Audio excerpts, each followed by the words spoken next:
तो एक बार फिर हम राजीव भाई को अब सुनेंगे और मेरी गुजारिश है कि आप जोरदार तालियों से उनका स्वागत करें।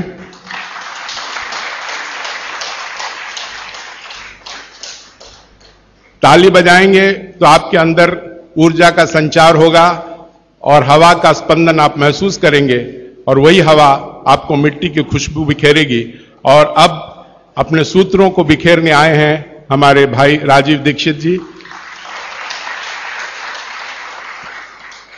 राजीव भाई ने मुझे कहा था कि व्याख्यान के दौरान अगर बाबूजी शोभाकांत जी हमारे बगल में रहेंगे तो एक आशीर्वाद मेरे इर्द गिर्द मंडराएगा, इसलिए उनसे गुजारिश है कि कृपया मंच पर आएं और उनके बगल में बैठें। तो मंच राजीव दीक्षित को समर्पित। कल मैंने आपसे जो बातें कही थी उनमें से बहुत सारी बातें आपको याद होंगी, शायद आपने लिखी भी होंगी। मुझे कल एक जानकारी दी बाबूजी ने, वो जानकारी आप सब तक पहुंचे, ये मेरी उनसे विनती है। उन्होंने जानकारी दी कि एक बार वो टीवीएस ग्रुप है ना, टीवीएस जो यहां का चेन्नई का सबसे बड़ा ग्रुप है और शायद भारत के सबसे बड़े ग्रुप में उनकी गिनती है, उनके घर वो भोजन करने गए थे। तो जरा बताएं। सभी भाई बहनों को नमस्कार। आज से करीब 28-30 साल पहले जब प्रभावती देवी ट्रस्ट एंड प्रभावती जयप्रकाश का विन्यास हुआ था तो टीवीएस की मलकाइन इसकी ट्रस्टी बनी थी और पहला मीटिंग उन्हीं के घर में हुआ था, जिसमें रामनाथ गोयनका, एम रामस्वामी और महालिंगम जितने भी यहाँ के लुमिनरीज थे सभी हमारे ट्रस्टी हैं इस संस्था के। तो उन्हीं के घर में पहली मीटिंग हुई थी। तो हम लोगों को खाने पर निमंत्रण भी था, तो खाए तो मैंने कहा यह दाल बहुत स्वादिष्ट है, जिसके बारे में उन्होंने कहा था कल। तो कहा कि इसको ये कैसे किए हैं, तो बोले और देखिए चूल्हे के ऊपर में तो मिट्टी का बर्तन था, तो उनके घर में मिट्टी का। मैंने कहा कि तब तो गैस बहुत खर्चा होता होगा। बोला हाँ गैस खर्चा होता है लेकिन उसकी परवाह नहीं, खाने में स्वाद आता है, यह है वह है। बल्कि उनके पास बायोगैस भी लगी हुई थी बाहर में, अभी भी है। तो अब आज से 28-30 साल पहले मैंने देखा था कि मिट्टी के बर्तन एक इतने बड़े घर में चल चुका है। तो मैं कल इनको बताया कि आप जो मिट्टी के बर्तन के, अब धीरे धीरे मिट्टी के बर्तन फिर हो रहा है।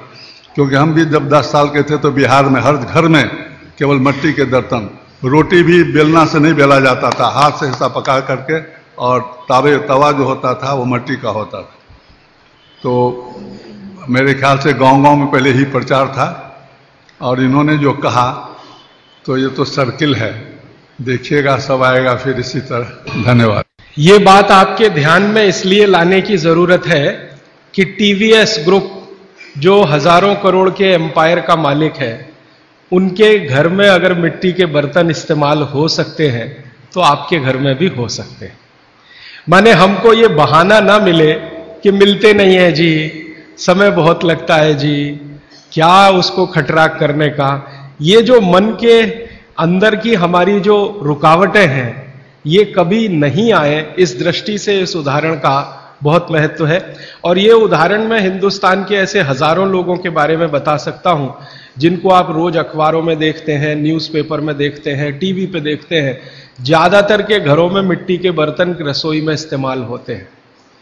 आपको सुन के हैरानी होगी, धीरू भाई अंबानी के घर में रोटी हमेशा मिट्टी के तवे पे ही बनती है। धीरू भाई अंबानी के घर में रोटी हमेशा तवे पे बनती है। एक बार मुझे भी मौका मिला उनकी धर्मपत्नी श्रीमती कोकिला बहन से बात करने का कि आप ये मिट्टी के तवे पे रोटी क्यों बनाती हैं, ये तो पिछड़ेपन की निशानी है। ये ऐसा मैंने जानबूझ के बोला। हम तो ऐसा मानते हैं कि आप 18वीं शताब्दी में जा रहे हैं, मिट्टी के बर्तन की रोटी माने तवे की। तो कोकिला बहन ने कहा कि जो जो कहे मुझे उसकी परवाह नहीं, मुझे ये रोटी पसंद है और हमारे घर के सब लोगों को पसंद है, इसलिए हम मिट्टी के बर्तन में ही रोटी बनाते हैं। पूरे गुजरात में आप जाएंगे, राजस्थान में जाएंगे, अभी भी एक दो नहीं, लाखों नहीं, करोड़ों लोग हैं जो मिट्टी के तवे पे रोटी बना रहे हैं और खा रहे हैं। और मैं विनम्र रूप से आपसे कहना चाहता हूं कि वो आपसे ज्यादा स्वस्थ है और आपसे ज्यादा तंदुरुस्त है। अगर हमें अपना स्वास्थ्य और तंदुरुस्ती बना के रखनी है, बचा के रखनी है, तो ये बातें आपको अपने जीवन में आचरण में उतारने की आवश्यकता है। और ये बातें अगर आपके आचरण में आती हैं तो कितनी बड़ी चीज होती है इस देश में कि अगर मान लो हिंदुस्तान में 112 करोड़ लोग हैं, 112 करोड़ लोगों में 20 करोड़ परिवार है, 20 करोड़ परिवारों में 20 करोड़ रसोई घर है। अगर 20 करोड़ रसोई घर में मिट्टी का तवा आने लगे तो 20 करोड़ तवा बनने लगेगा और लाखों कुम्हारों को रोजगारी मिल जाएगी जो बेरोजगार बैठे हैं, जिनके पास काम नहीं। अगर मिट्टी की हांडी में 20 करोड़ परिवारों में दाल बनने लगेगी, चावल बनने लगेगा, तो करोड़ों कुम्हारों को हांडी बनाने का काम मिल जाएगा जो आज बेकार बैठे हैं। और हिंदुस्तान में कुम्हारों की संख्या लगभग उतनी ही है जितनी ब्राह्मणों की है। सरकार के आंकड़े हैं, लगभग 18% कुम्हार हैं और कुम्हार जैसी जातियां हैं, 18% ही ब्राह्मण हैं। तो इतने बड़े समाज को अगर रोजगार हम दे पाते हैं तो बहुत बड़ी बात है। इसलिए अर्थव्यवस्था को भी मदद होती है, आपका स्वास्थ्य तो अच्छा रहता ही है। और मेरी जो मन की बात है वो आपसे मैं शेयर करना चाहता हूं कि मिट्टी से आपका जुड़ाव रहता है।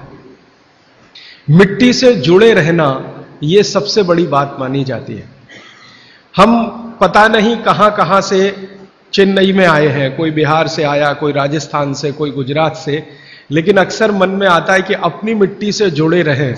तो अपनी मिट्टी से चेन्नई जैसे शहर में जुड़े रहने का एक ही रास्ता है कि आप इन मिट्टी के बनाए हुए बर्तनों का इस्तेमाल करें। तो स्वास्थ्य की दृष्टि से तो बहुत ही अच्छा है और अर्थव्यवस्था के लिए भी बहुत अच्छा है।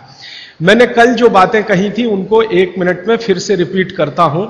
कल मैंने एक ही सूत्र का आपके सामने विश्लेषण किया था, भागवत ऋषि का लिखा हुआ, कि जिस भोजन को बनाते और पकाते समय पवन का स्पर्श और सूर्य का प्रकाश ना मिले वो भोजन को कभी नहीं करना।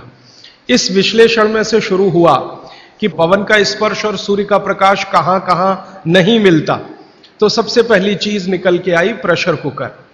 प्रेशर कुकर का खाना ना खाएं, कल मैंने बहुत विस्तार से बता दिया, आज सिर्फ दोहरा रहा हूं याद रखने के लिए।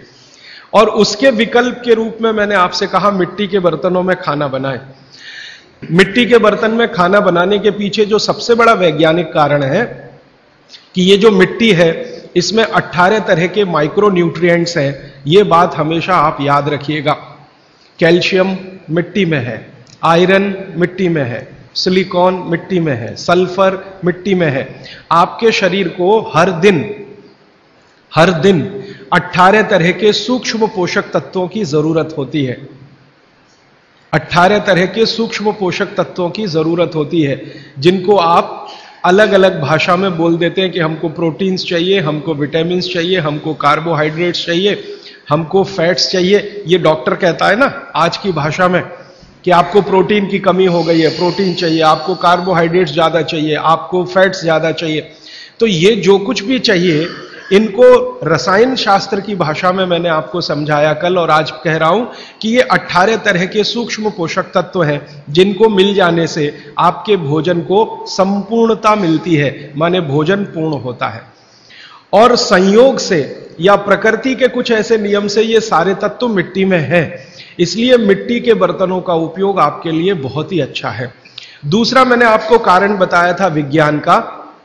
जिस वस्तु को खेत में, कृषि भूमि में पकने में जितना ज्यादा समय लगता है, रसोई घर में भी उसको ज्यादा समय में ही पकाना चाहिए। क्योंकि मैंने आपसे कहा कि खेत की मिट्टी में अरहर की दाल खड़ी है, 7-8 महीने में तैयार होती है। 7-8 महीने धीरे धीरे उसने प्रोटीन लिया, प्रोटीन के रूप में कुछ केमिकल्स उसने लिए मिट्टी से। ये 7-8 महीने तक लेते रहे अरहर की दाल के दाने, उसकी जड़ों की मदद से, तने की मदद से। अब वो दाल तैयार हुई है तो उसको पकाने में भी समय लगना चाहिए। जल्दी से आपने पका दिया तो उसके अंदर जो प्रोटीन्स गए हैं, जो बहुत तरह के माइक्रो न्यूट्रिएंट्स मिट्टी से अंदर गए हैं, इनको वापस आपके शरीर में आने में संभावना नहीं है। वो टूटेंगे तो आपके लिए उपयोगी उतने नहीं होंगे। मैंने आपसे कहा कि प्रेशर कुकर में वाष्प का दबाव इतना ज्यादा होता है कि दाने टूटते हैं। पकते नहीं है, वो टूटते हैं। और टूटे हुए दाने, गर्म पानी है नीचे से, वो आपको ऐसा लगने लगता है कि वो पक गए हैं, वो पके नहीं है, वास्तव में वो सॉफ्ट हो गए हैं, मुलायम हो गए हैं। पकने से मतलब मैंने आपको बताया था कि उसके अंदर जो कुछ भी प्रकृति ने दी है पोषकता, वो आपको मिलने की स्थिति में आ गई या नहीं, तब हम उसको कहते हैं कि ये पक गया है। चाहे वो गेहूं का दाना हो, चाहे अरहर का दाना हो या तुअर का। तो ये बात अगर आपके ध्यान में आती है कि पकना मतलब क्या होता है और उबलना मतलब क्या होता है। एक शब्द है उबलना। उबलना होता है प्रेशर कुकर में, पकना होता है मिट्टी की हांडी में, क्योंकि मिट्टी की हांडी में धीरे धीरे पकती है हर चीज। कारण क्या है, मिट्टी जो है ना ऊष्मा की कुचालक है। आप में से जो विद्यार्थी हैं वो जानते हैं, बैड कंडक्टर है, ऊष्मा की कुचालक है। माने मिट्टी को कोई चीज जल्दी ऊष्मा के रूप में मिलेगी नहीं, धीरे ही धीरे मिलेगी। तो धीरे ही धीरे फिर दाल पकेगी, और दाल पकेगी तो धीरे धीरे उसके माइक्रो न्यूट्रिएंट्स पानी के साथ आएंगे, फिर आप वो खाएंगे तो आपके शरीर को पूरी पोषकता मिलेगी। और भगवान ने जो चीजें बनाई हैं, प्रकृति ने जो चीजें बनाई हैं, उनकी पोषकता आपको मिले इसके लिए बनाई है। ये जो दाल बनी है ना, आप अगर ध्यान से देखें तो दाल का ऊपर का हिस्सा है जो आप खा रहे हैं फल के रूप में, बीच का हिस्सा है वो जानवर खा रहे हैं। तो भगवान ने, प्रकृति ने ऐसी व्यवस्था दी है, गेहूं है, गेहूं का ऊपर का हिस्सा है वो आप खा रहे हैं, बीच का जो बचा हुआ हिस्सा है जिसको तना कहते हैं वो जानवर खा रहे हैं, और अंत का बचा हुआ जो हिस्सा होता है जिसको जड़ कहते हैं वो धरती के लिए होता है, मिट्टी के लिए होता है। प्रकृति ने बहुत सोचकर ये सब बनाया, भगवान ने बहुत सोचकर बनाया। मनुष्य के लिए एक हिस्सा, उसमें से थोड़ा आप चाहें तो पक्षियों को भी खिला सकते हैं। तो मनुष्य और पक्षियों के लिए एक हिस्सा, जानवरों के लिए दूसरा हिस्सा, और प्रकृति की धरती या मिट्टी के लिए तीसरा हिस्सा। हर एक फसल में यही देखेंगे आप। तो जो आपके लिए बनाया है भगवान ने, वो बहुत सोच समझकर बनाया है। जो जानवरों के लिए है वो भी सोच समझकर है, और मिट्टी के लिए, तो उसका अगर जीवन में फायदा उठाएं तो बहुत अच्छा होगा। और बागभट्ट जी इसी के लिए शायद ये सूत्र लिख कर गए। तो कल बहुत ज्यादा बात हुई प्रेशर कुकर के बारे में। आज मैं थोड़ी सी बात करता हूं कल से जुड़ी हुई रेफ्रिजरेटर के बारे में। रेफ्रिजरेटर एक ऐसी वस्तु है जिसमें रखी हुई कोई भी वस्तु को सूर्य का प्रकाश नहीं मिलेगा, पवन का स्पर्श नहीं होगा। आप जानते हैं कि रेफ्रिजरेटर जो काम करता है उसके एक बुनियादी सिद्धांत है। वो क्या सिद्धांत है? आपके रूम का जो टेम्परेचर है, आपके कमरे का जो तापमान है, उससे नीचे का तापमान वो पैदा करेगा। अब ये प्रकृति की मदद से नहीं हो सकता, क्योंकि प्रकृति की मदद से तो आपका रूम टेम्परेचर 30 डिग्री, 35 डिग्री या 22 डिग्री, 25 डिग्री है। तो प्रकृति के विरुद्ध जाकर उसको काम करना पड़ेगा, तो उसके लिए कुछ एक्स्ट्रा एफर्ट्स लगेंगे। तो ऐसी गैस रसायन शास्त्र में जो तापमान को कम करने में काम में आती हैं, उन गैसों का इस्तेमाल रेफ्रिजरेटर करेगा। और एक दो नहीं, ऐसी 12 गैसों का इस्तेमाल रेफ्रिजरेटर करता है, जिनको विज्ञान की भाषा में CFCs कहते हैं, क्लोरोफ्लोरोकार्बन्स, जिसमें क्लोरीन भी है, फ्लोरीन भी है और कार्बन डाइऑक्साइड। अगर आप रसायन शास्त्र की डिक्शनरी निकाल कर देखें, आप में से जिन्होंने पढ़ा है केमिस्ट्री उनके लिए तो आसान है, जिन्होंने नहीं पढ़ा वो डिक्शनरी निकाल कर देखें। क्लोरीन, क्लोरीन के सामने लिखा हुआ है जहर। सीधे डिक्शनरी देखें, टेक्स्ट की बात नहीं कर रहा हूं, एक डिक्शनरी खरीद लें केमिस्ट्री की और क्लोरीन शब्द देखें तो सामने ही लिखा हुआ है जहर। और फिर फ्लोरीन देखें तो अत्यंत जहर, और कार्बन डाइऑक्साइड तो जहर का बाप। आप जानते हैं कि शरीर का ये जो श्वासोश्वास की क्रिया है, प्राणायाम जिसको आप कहते हैं, इसमें आप हमेशा कार्बन डाइऑक्साइड छोड़ते हैं। ये क्यों छोड़ते हैं? रख लीजिए इसको अंदर। अगर इससे इतना ही प्रेम है कि रेफ्रिजरेटर लाके आपने घर के सबसे अच्छे स्थान पर रखा है, जो हर समय कार्बन डाइऑक्साइड से ही खेल रहा है, तो आप अंदर की कार्बन अंदर ही रख लीजिए, बाहर मत छोड़िए। बहुत प्रेम है आपको इससे, तो आप मर जाएंगे। शाम नहीं लगेगी, रात नहीं लगेगी, मिनट में मर जाएंगे। इसलिए प्रकृति ने व्यवस्था ऐसी बनाई है कि कार्बन डाइऑक्साइड जो आपको मार डालेगी, इसको बाहर निकालते रहना है। अब ये बाहर निकले तो आप स्वस्थ रहें। कार्बन डाइऑक्साइड जैसी ही खराब गैसों में क्लोरीन और फ्लोरीन की गिनती होती है। अब ये तीनों, कार्बन से मिला हुआ, क्लोरीन से मिला हुआ, फ्लोरीन से मिला हुआ 12 गैस एक साथ रेफ्रिजरेटर छोड़ता है। CFC1 गैस का नाम है, CFC1, CFC2, CFC3, ऐसी CFC12 तक 12 गैसें एक साथ छोड़ता, 24 घंटे छोड़ता रहता है, क्योंकि वो चालू है आपके घर में। अब इसमें आपने जो कुछ भी रखा है वो सब इन गैसों के प्रभाव में आता है। आप बोलेंगे जी हमने तो भोजन को ढककर रखा है। कितना भी ढक के रखिए, क्योंकि गैसों का असर इतना तीव्र है कि स्टील को तोड़ के निकल जाने वाली गैसें हैं। स्टील के मोटे पट्टे को रख दीजिए, उससे निकल जाने वाली गैस है हाई प्रेशर पे। तो अगर आप इतने सारे जहरीली गैसों से युक्त भोजन को 2 घंटे, 3 घंटे, 5 घंटे उसमें रख के फिर खा रहे हैं, तो माफ कीजिए, आप भोजन नहीं जहर ही खा रहे हैं। बस जहर में अंतर इतना है कि एक जहर है तात्कालिक और दूसरा है दीर्घकालिक। दीर्घकालिक जहर थोड़ा थोड़ा खाएं तो 5-7 साल में पता चला देगा, तात्कालिक खाएं तो 1 मिनट में आपको पता चल जाए। तो इसलिए मेरी आपको विनती है कि आपके घर में रेफ्रिजरेटर अगर ले लिया है तो इसका इस्तेमाल कम करिए, सबसे अच्छा है बंद करिए, और मेरी बात माने तो बेच दीजिए। कोई भी सेकंड हैंड खरीद लेगा, और नहीं बिकता तो लोहे के भाव में बेच दीजिए, तो भी आप फायदे के सौदे में रहेंगे। क्योंकि इसके रखे रहने से जो मन में लालच है, लालच पता है क्या है? अगर ये है तो कुछ तो करो इसका, अगर ये है तो कुछ तो करो इसका, अगर ये है तो कुछ तो करो इसका। तो कुछ तो के चक्कर में हम जबरदस्ती ज्यादा खाना बनाते हैं और इसमें रखते जाते हैं। सवेरे का शाम को, शाम का अगले दिन सवेरे, अगले दिन का शाम को, ये चक्कर चलता रहता है। और ये चक्कर में खाने का, पोषकता का नाश होता रहता है। और मैं आपको एक विनम्रता पूर्वक दूसरी जानकारी देना चाहता हूं कि रेफ्रिजरेटर का आविष्कार हुआ तो उसके पीछे कारण क्या था। हर वस्तु के आविष्कार के पीछे कारण होता है। तो इसका कारण था ठंडे देशों की, ठंडे देश हैं America, Canada, Germany, France, Sweden, Switzerland, Denmark, Norway, इन देशों की आबो हवा। आप जानते हैं कि ये ठंडे देश हैं, -40 डिग्री सेंटीग्रेड तापमान होता है, और ज्यादा से ज्यादा प्लस में जाएं तो 15 से 20 डिग्री सेंटीग्रेड रहता है। तो 15-20 से -40 तक टेम्परेचर का जो वेरिएशन है, ये बहुत तकलीफ देने वाला वेरिएशन है। आप कभी एक अनुमान करने के लिए प्रयोग करिए। मैंने किया था, मैंने एक प्रयोग किया था कि एक बार मैंने क्या किया, बर्फ का सिल्ली 1, 2, 3 चारों तरफ से लगा के मैं उसके बीच में लेट गया, तो 15 मिनट में मेरा शरीर अकड़ गया। 15 मिनट में, जबकि मैंने खूब प्राणायाम और ये सब किया, 15 मिनट में शरीर अकड़ गया। और उस दिन मैंने मेरी बायोकेमिस्ट्री को ऑब्जर्व किया तो मैं बहुत ही परेशान था। फिर मैंने सोचना शुरू किया कि उन लोगों का क्या होता होगा जो इसी बर्फ के तापमान में 6-6 महीने सोते हैं, रहते हैं, लेटते, उनका क्या होता हो। 8-8 महीने धूप नहीं निकलती कनाडा में, अमेरिका में, यूरोप के देशों, धूप नहीं निकलती, टेम्परेचर नहीं होता, और यही परिस्थिति में उनको सोना पड़ता है। तो कितनी तकलीफें उनके शरीर को होती होंगी, और शरीर के साथ उनके भोजन को होती होंगी, क्योंकि शरीर भोजन से ही है।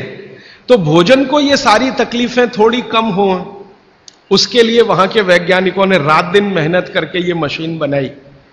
और उन्होंने कहा कि जो टेम्परेचर को हम प्रकृति के रेगुलेशन में है, हम उसे कंट्रोल नहीं कर सकते, कुछ एरिया हम ऐसा बनाएं जिसको हम कंट्रोल कर सकें, हम जब चाहें टेम्परेचर को बढ़ा सकें, घटा सकें। इसके लिए रेफ्रिजरेटर बना।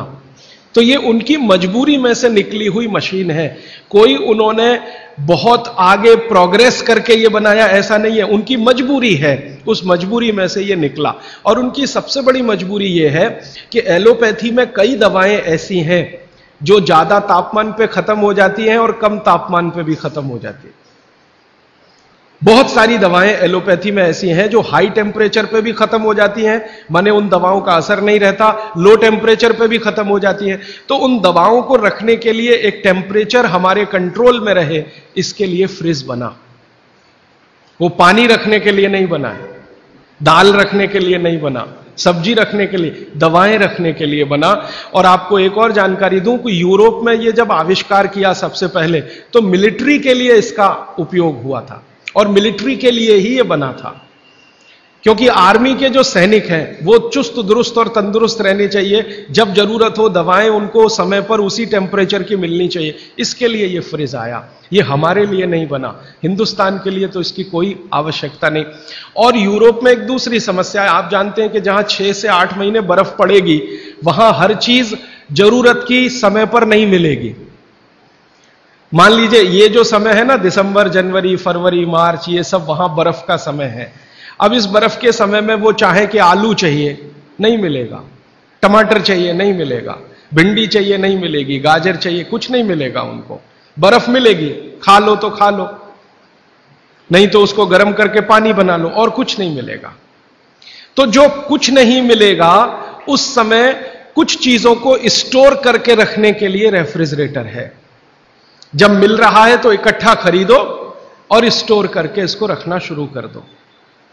अब गलती तो यह हो गई हम लोगों से कि हमने बिना सोचे समझे विचार किए उनकी नकल के साथ ये ले आया अपने घर में, और ऐसे लोगों के घर में भी ले आया जो केमिस्ट्री बहुत अच्छे से जानते, जो क्लोरोफ्लोरोकार्बन्स को रोज पढ़ते हैं और पढ़ाते हैं, उनके ही घर में फ्रिज। मैं कहता हूं प्रोफेसर साहब आप ये क्या गजब कर रहे हैं, आप तो जानते हैं, क्या करें, पत्नी नहीं मानती, बच्चे नहीं मानते, तो आपकी केमिस्ट्री पत्नी को क्यों नहीं समझाई अभी तक? तो कहते समझती नहीं। तो मैंने कहा फिर आप प्रोफेसर क्यों हो गए? जो आप अपनी पत्नी को केमिस्ट्री नहीं समझा सके तो बच्चों को कैसे समझाएंगे? आप अपने बच्चों को नहीं समझा सके, दूसरों को कैसे समझाएंगे? तो मुश्किल यह है कि हम विज्ञान पढ़ रहे हैं लेकिन वैज्ञानिक नहीं हो रहे, अपने जीवन में नितांत विज्ञान के विरुद्ध काम कर रहे हैं। प्रकृति और विज्ञान के विरुद्ध अगर कोई चीज सबसे खराब हमारे घर में है तो प्रेशर कुकर के बाद यही है, रेफ्रिजरेटर। तो मेरी विनती है कि आप इसका रखा हुआ खाना मत खाइए, क्योंकि वो जहर हो जाता है। तो आप बोलेंगे फिर क्या करें? एक नियम बना लीजिए अपने जीवन में, जो हमारे दादा दादी, नाना नानी के समय का बनाया हुआ है, और शायद बाघभट्ट ने भी ये नियम लिखा है बहुत रेखांकित करके। वो ये कहते हैं, अब मैं दूसरे नियम पर आ रहा हूं, पहले नियम खत्म हो रहे हैं, अब दूसरे पर मैं जा रहा हूं।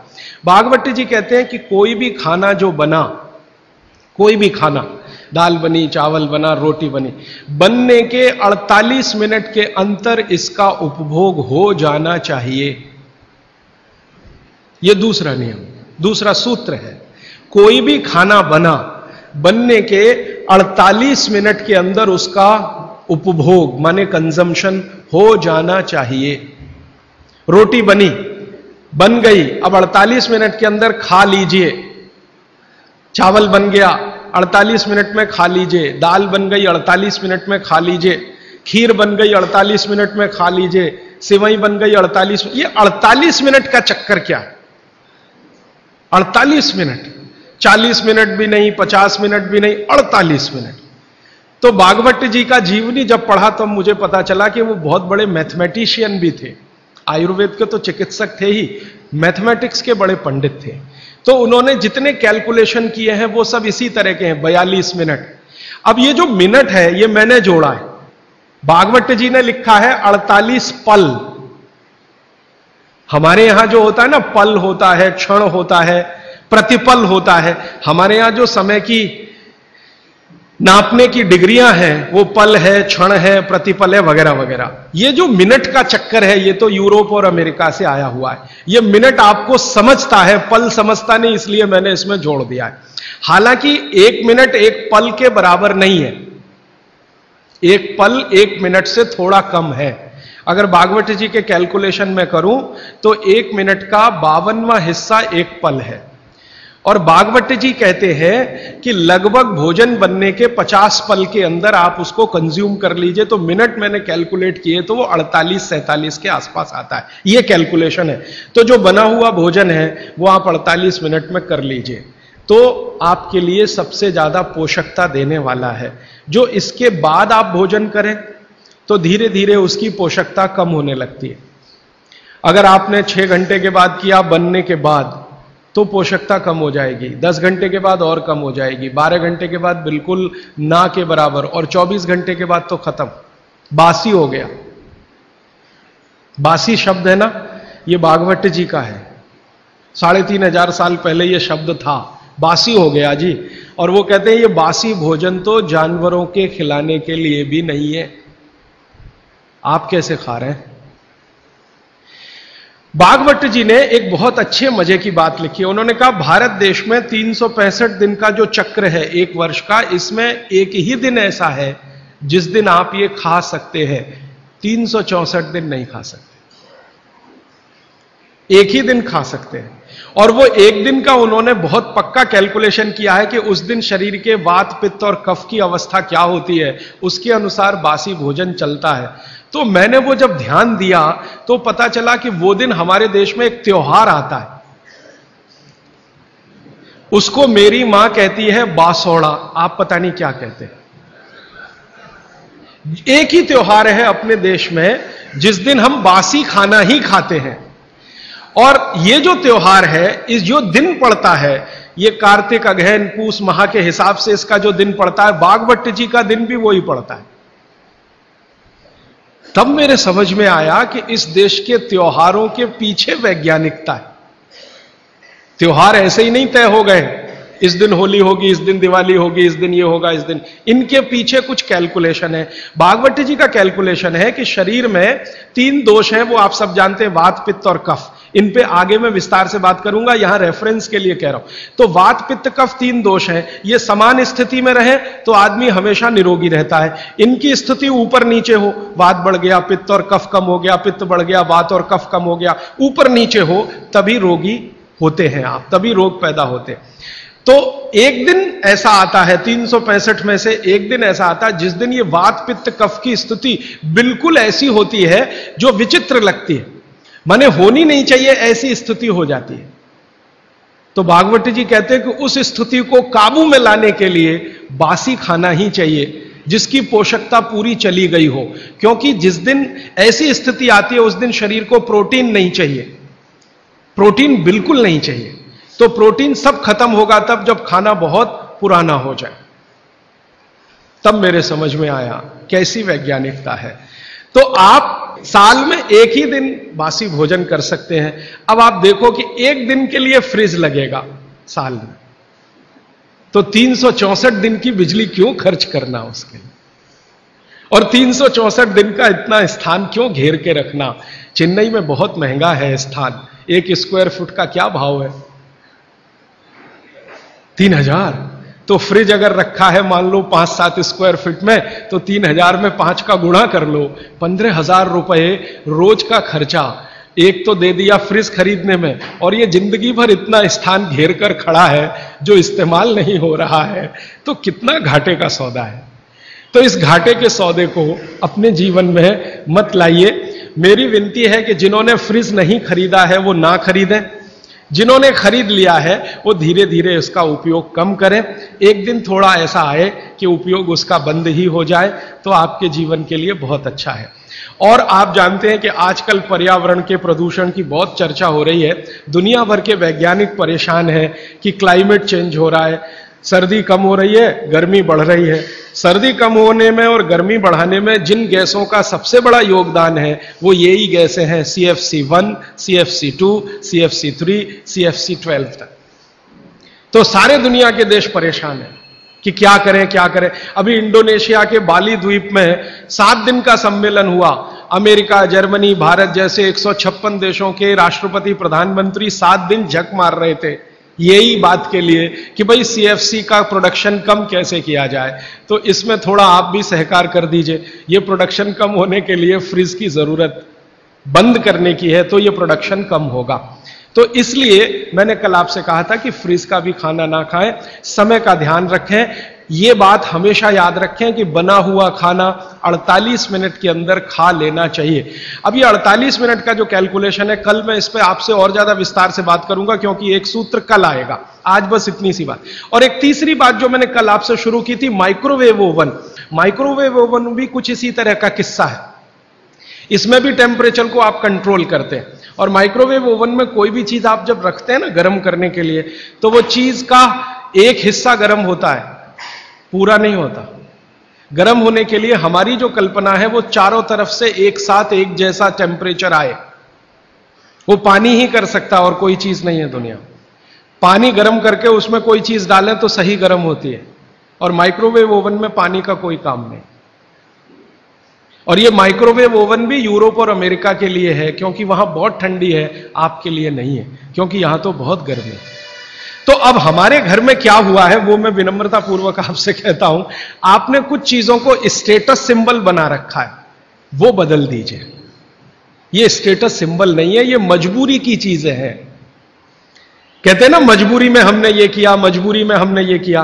तो आप मान लीजिए कि मजबूरी में फ्रिज लाया, मजबूरी में माइक्रोवेव ओवन लाया, मजबूरी में प्रेशर कुकर लाया। ये कोई छाती ठोक के बताने की बात नहीं है कि मेरे घर में फ्रिज है, या मेरे घर में माइक्रोवेव ओवन है, या मेरे घर में। आप इसको शर्म से बताइए कि मैं क्या बताऊं, मेरी मजबूरी थी, उस दिन दिमाग कुछ फिर गया था, मेरा विवेक शून्य हो गया था, तो मैंने मेरे खून पसीने की कमाई बर्बाद कर दी और ये ले आया। तो ये इस तरह से कहना जब शुरू करेंगे तो थोड़े दिन में आपकी भावना अपने आप बदल जाएगी और ये चीजें आपके बाहर निकल जाए। ये जो 48 मिनट का कैलकुलेशन है, ये जैन दर्शन में भी है। आप में से कोई भी जैन समाज के लोग होंगे तो मेरी बात आपको बहुत जल्दी समझ में आएगी। जितने भी जैन साधु संत हैं उनके मुंह से आप यही सुनेंगे, पानी में 48 मिनट के बाद जीव राशि पैदा हो जाती है और वो जीव राशि फिर बढ़ती ही चली जाती है, करोड़ों से अरबों, अरबों से खरबों में चली जाती है। तो ऐसा पानी नहीं पीना चाहिए क्योंकि जीव हत्या होती है और उसका पाप लगता है। तो जैन दर्शन ने इसको अहिंसा के साथ जोड़ा है और भागवत जी ने इसको स्वास्थ्य के साथ जोड़ा है। मूल बात एक ही है। शायद जैन दर्शन में अहिंसा से इसको इसलिए जोड़ा होगा कि धर्म से जाएगा जुड़कर तो जल्दी समझ में आएगा। भागवत जी ने इसको शरीर स्वास्थ्य से जोड़ा है तो थोड़ा देर में समझ में आता है, क्योंकि हमारा चित्त और मन धर्म के प्रति थोड़ा आकर्षित है, क्योंकि हमारे डीएनए में ऐसा है। भारत का जो डीएनए है वो ऐसा ही है, जिसमें धर्म की बात करो तो तुरंत समझ में आए, विज्ञान थोड़ा पीछे से आता है। इसलिए इस देश में धार्मिक लोगों की पूजा होती है, वैज्ञानिकों को कोई पूछता नहीं है, वो ऐसे ही बेचारे घूमते रहते हैं। कभी आप जैसे लोग उनको माला वाला डाल दे तो ठीक हो गया, वरना इस देश के वैज्ञानिक कहां मरते हैं, कहां खपते हैं, कौन जानता है, कौन पूछता है। लेकिन साधु, सन्यासी, महात्मा इतने पूजे जाते हैं इस देश में, जिनके पीछे आप कुछ नहीं जानते, उनका इतिहास, उनका भूगोल, तो भी आप उनके चरणों में लौटते रहते हैं। वो आपके डीएनए का दोष है, मेरे डीएनए का दोष है, आपके डीएनए का दोष है, क्योंकि डीएनए ऐसा है इस देश में।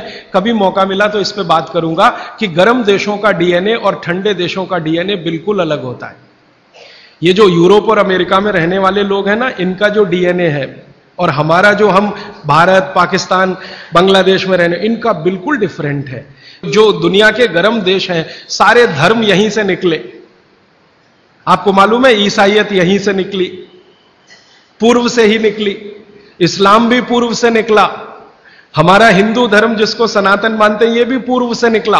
पश्चिम से कोई धर्म आज तक निकला ही नहीं। ईसाइयत निकलने का स्थान बेथलम है ना, बेथलम इजराइल, वो पूर्व में है। ईसाइयत के बाद इस्लाम के निकलने का स्थान वो भी वही है, बेथलम में। वो एक ही स्थान के लिए मर रहे हैं कि ये मेरा, कि ये तेरा, और लड़ाई 60 साल से चल रही है। और वो 10 स्क्वायर फीट की जगह है बस। हाँ, 10 स्क्वायर फीट की जगह में 33 करोड़ मर गए और छोड़ना नहीं चाहते, ये मैं ले लूं कि ये तू ले ले, ये फिलिस्तीन का कि ये इजराइल का। तो ये फिलिस्तीन और इजराइल यूरोप में नहीं है, एशिया में है, और एशिया दुनिया के पूर्व में है।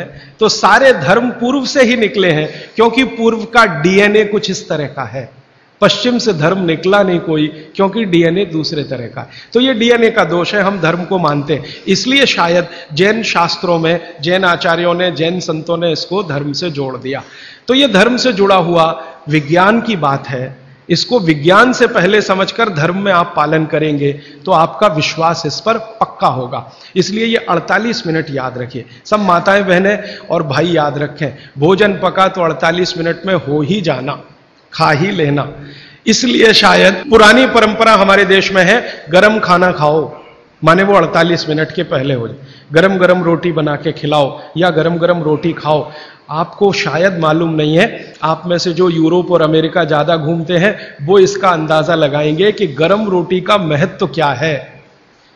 क्योंकि यूरोप में नहीं मिलती, अमेरिका में नहीं मिलती, दुनिया के 56 देशों में गरम रोटी नहीं मिलती, क्योंकि उसको बनाना नहीं जानता कोई।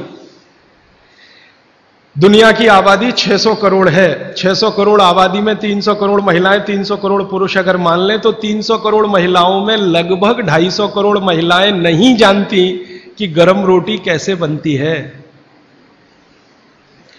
उनके पास गेहूं का आटा है, गेहूं का आटा भी है, क्योंकि यूरोप के कई देशों में गेहूं है, अमेरिका में गेहूं पैदा होता है, कनाडा में भी गेहूं पैदा होता है। गेहूं ठंडी की फसल है तो ठंडे देशों में होता, तो गेहूं है, गेहूं का आटा भी है, रोटी बनाना नहीं आता। क्यों? कोई यूनिवर्सिटी नहीं है वहां जो सिखाए इसको, कोई कॉलेज नहीं है जो सिखाए इसको। तो यूनिवर्सिटी कॉलेज नहीं है, और कोई मां नहीं है जो अपनी बेटी को सिखाए, क्योंकि मां को नहीं आता तो बेटी को क्या सिखाए। और हजारों लाखों सालों से वहां ये चक्कर चल रहा, रोटी बनाना नहीं आता। किसी यूरोपियन और अमेरिकन व्यक्ति के बारे में अभी एक छोटा सा किस्सा बताता हूं। थोड़े दिन पहले हमारे पास एक दंपत्ति आए फिनलैंड से, एक पति और एक पत्नी दोनों आए।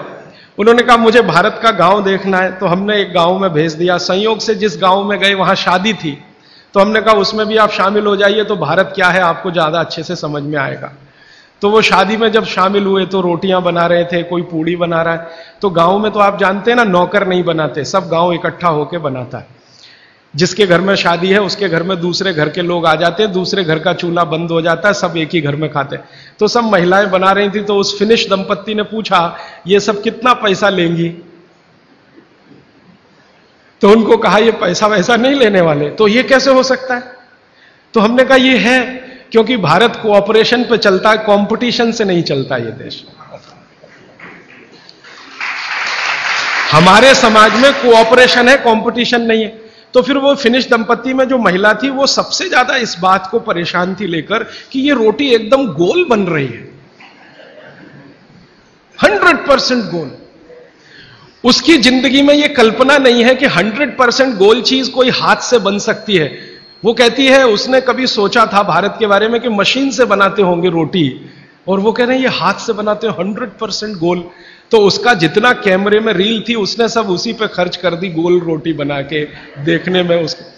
माने आपको मैंने ये उदाहरण इसलिए दिया कि उनके लिए ये अजूबा है, उनको लगता है कि कोई महिला ये कर पाए। और मैंने जब वो जा रहे थे तो पूछा आपको भारत में कौन सी चीज सबसे अच्छी, तो उनका ये जो रोटी है गोल, ये सबसे महत्वपूर्ण वस्तु है जिसकी वैल्यू हमारे लिए सबसे ज्यादा है, क्योंकि हम जानते नहीं ये कैसे बनती है। और आपके घर में हर मां बहन इसको बना सकती है, 10-12 साल की बहन भी आसानी से बना सकती है। इसका मतलब है कि रोटी ताजा और गर्म ये भारत में ही संभव है, दुनिया के दूसरे देशों को नसीब नहीं है। तो आप समझ लीजिए कि आपके पास कितनी वैल्यूएबल चीज है गरम रोटी, और उसको आप छोड़कर ठंडी करके खाएं तो ये आपका दुर्भाग्य है, सौभाग्य नहीं। तो रोटी को गरम गरम ही खाएं, गरम गरम ही खिलाएं। यूरोप में कोई किसी को खिलाता नहीं क्योंकि कोई बनाता नहीं और जानते भी नहीं। वहां तो बेचारे 3-3 महीने पुरानी रोटी खाते हैं, जिसको डबल रोटी कहते हैं, पाव रोटी कहते हैं। मैंने एक सिंपल कैलकुलेशन किया था कि पाव रोटी बनने के बाद और खाने तक 90 दिन निकल जाते अमेरिका और यूरोप में। पता है क्या कि गेहूं हर जगह होता नहीं, कुछ जगह होता, तो गेहूं बड़े बड़े ट्रक में भर के वहां तक जाता है जहां गेहूं को पीसने वाली चक्कियां लगी हुई हैं, फ्लोर मिल्स, वहां उनका आटा बनता है। फिर वो आटा ट्रक में भर भर के फिर वहां जाता है, फिर जाकर उससे डबल रोटी बनती है, फिर वो वहां से बनकर कहीं और जाती है, फिर ऐसी चक्कर में 90 दिन निकल जाते हैं। हमारे आयुर्वेद शास्त्र में भागवत जी कहते हैं कि आटे को जितना ताजा इस्तेमाल किया उतना ही बेहतरीन है।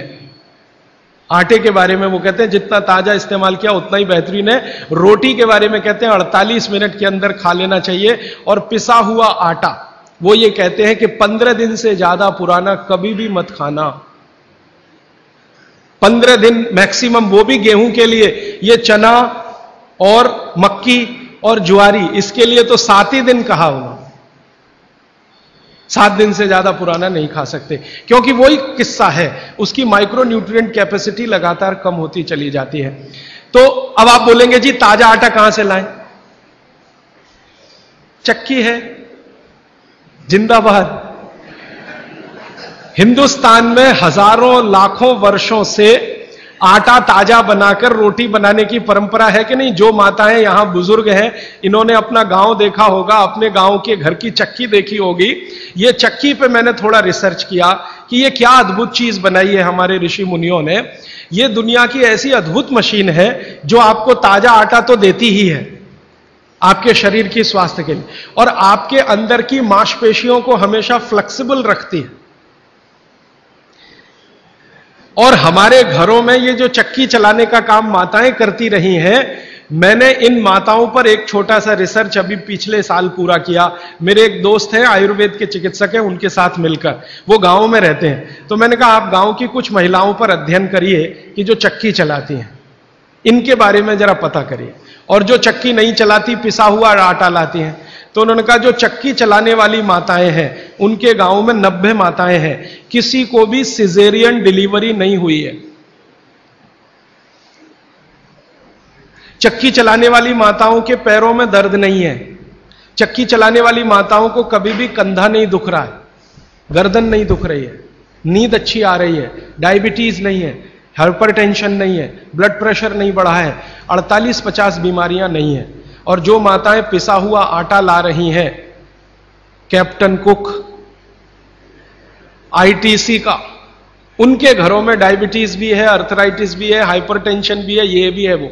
तो मैंने वो वैद्य जी को कहा कि आप क्या मानते हैं ये जो चक्की चलाने वाली माताएं, ये ऐसा क्या विशेष काम कर रही हैं?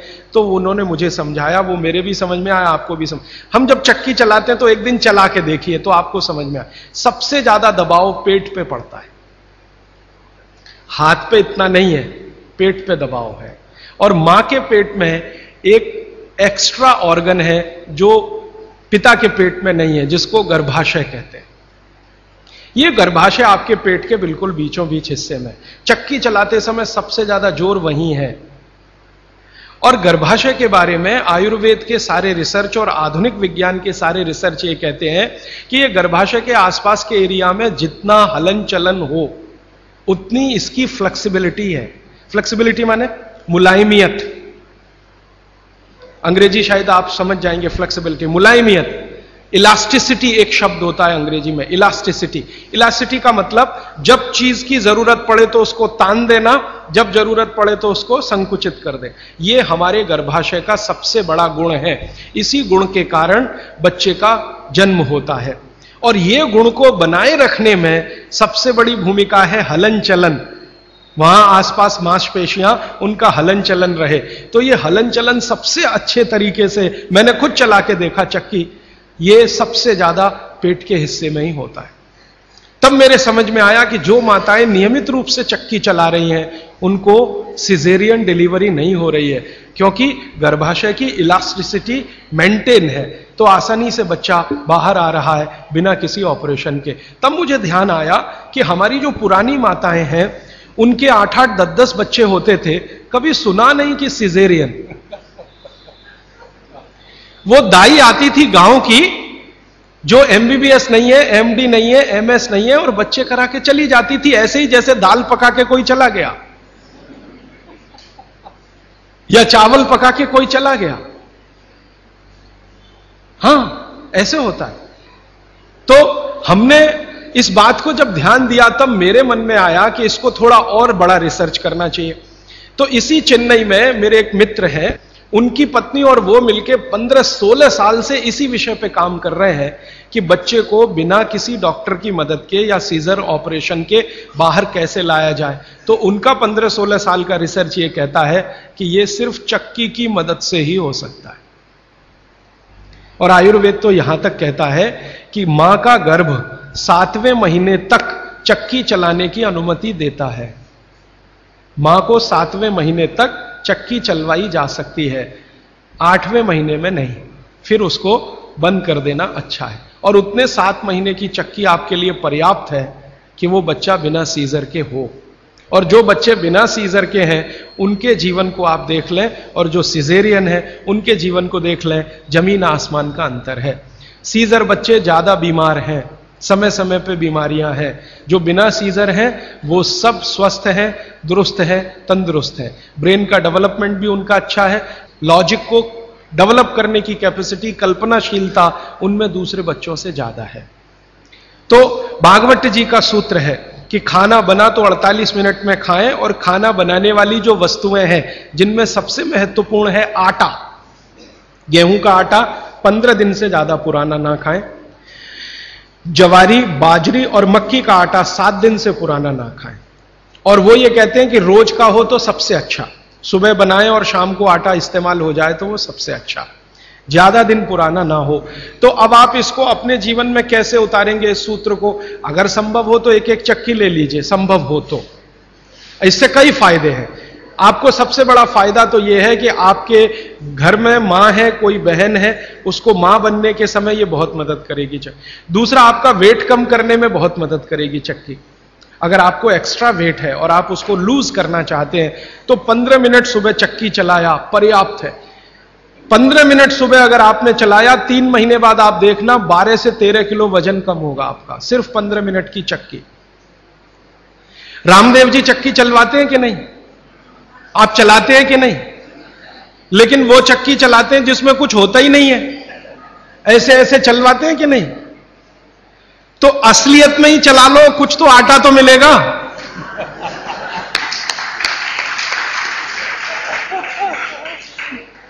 कम से कम आटा तो निकलेगा, बाई प्रोडक्ट। यहां तो कुछ निकल ही नहीं रहा है, बस ऐसे ऐसे चल रहा है। अब आप बोलेंगे जी चक्की कहां मिलेगी? चक्की अभी भी मिल रही है, यहीं चेन्नई में मिलेगी। पत्थर बनाने वाले बहुत लोग इस देश में हैं जो अभी भी ये काम कर रहे हैं, लेकिन वो रो रहे हैं कि राजीव भाई ये कोई खरीदता नहीं, हम क्या करें, हमारा सिलबट्टा भी कोई खरीदता नहीं, चक्की भी कोई। तो मैंने संकल्प लिया है कि मैं बिकवाऊंगा आपकी चक्की। हां, और मैं उनका फोकट का मार्केटिंग मैनेजर हूं। वो मुझे कुछ एक पैसा नहीं देते, लेकिन मैं उनके लिए मार्केट बनाने के काम में लगा हुआ हूं। ये मार्केट बनाने में भागवत जी की बड़ी मदद मिल रही है। तो आप चाहें तो एक चक्की ले लीजिए, बहुत महंगी नहीं आती, सस्ती है। 15 मिनट आप भी चलाइए। महिलाएं भी चला सकती हैं, पुरुष भी चला सकते हैं। इसमें ऐसा कुछ भेदभाव नहीं है कि पुरुष ना चलाएं, महिला ही चलाएं। महिला चलाएं तो उनको थोड़ा एक्स्ट्रा गेन है। एक्स्ट्रा गेन माने आपको जो एक्स्ट्रा ऑर्गन है बॉडी में, यूट्रस, वो पुरुष को नहीं है, इसको मदद मिलेगी आपको फ्लेक्सिबल बनाए रहे। और मैं आपको एक बहुत गहरी बात कहने आया, वो माताओं बहनों को विशेष रूप से, उम्र के एक पड़ाव में जब आप 45 वर्ष के आसपास हो जाएंगी, तब आपको गर्भाशय के बहुत सारे कॉम्प्लिकेशन शुरू होंगे। सबसे बड़ा कॉम्प्लिकेशन तो यहीं से शुरू होगा कि आपको मेनोपॉज पीरियड शुरू होगा। मेंसेस साइकिल आपकी बंद होगी, मेनोपॉज पीरियड शुरू होगा। और उस पीरियड में जितने कॉम्प्लिकेशन हो सकते हैं वो बच्चे के जन्म के समय भी नहीं होते कभी। और कई कॉम्प्लिकेशन तो ऐसे जिनको कोई मां समझ भी नहीं पाती कि ये क्या हो रहा है मेरे साथ। अचानक से पसीना आएगा, पूरा शरीर पसीने से भर जाएगा, फिर थोड़ी देर में ठंड लगना शुरू हो जाएगी, फिर थोड़ी देर में तमतमा जाएगा चेहरा, एकदम गर्मी, फ्लैशेस। समझ में नहीं आता किसी मां को कि अभी थोड़ी देर पहले पसीना था, अभी इतनी गर्मी आ गई और अभी इतनी ठंडी लगने लगी। इतने वेरिएशन होते हैं, मिनट मिनट में वेरिएशन होते हैं। मन आपका इतना डिप्रेशन में चला जाएगा, इतना अवसाद में चला जाएगा कि दुनिया बिल्कुल बेकार है, इसमें क्या करना जिंदा रह के। ये डिप्रेशन, तनाव मन में होगा, अवसाद मन में होगा, और ऐसे ऐसे कॉम्प्लिकेशंस बनते जाएंगे। कारण उसका एक ही है कि कुछ हार्मोन्स आपके शरीर में बनना बंद हो जाएंगे, वो आपके लिए बहुत जरूरी हैं। अब हार्मोन्स बनेंगे ही नहीं तो फिर मुश्किलें ये सब आती हैं। तो भगवान की व्यवस्था ऐसी है, 45-50 साल की उम्र में हर मां को दूसरा जन्म लेना पड़ता है, ऐसा कहा जाता है। तो ये जो दूसरे जन्म की समस्याएं हैं, इनको जिंदगी में खत्म तो नहीं किया जा सकता, लेकिन भागवत जी कहते हैं कि इनको कंट्रोल करके रखा जा सकता है। अब मैं तीसरे सूत्र पे आ रहा हूं। तीसरा सूत्र विशेष रूप से माताओं बहनों के लिए वो कह रहे हैं कि माताओं और बहनों की मासिक धर्म बंद होने के बाद की जो अवस्था है, इसमें परमानेंट कोई क्योर नहीं है, क्योंकि जो हार्मोन बनना बंद हो गए वो तो हो ही गए, उनको बाहर से भी नहीं डाला जा सकता।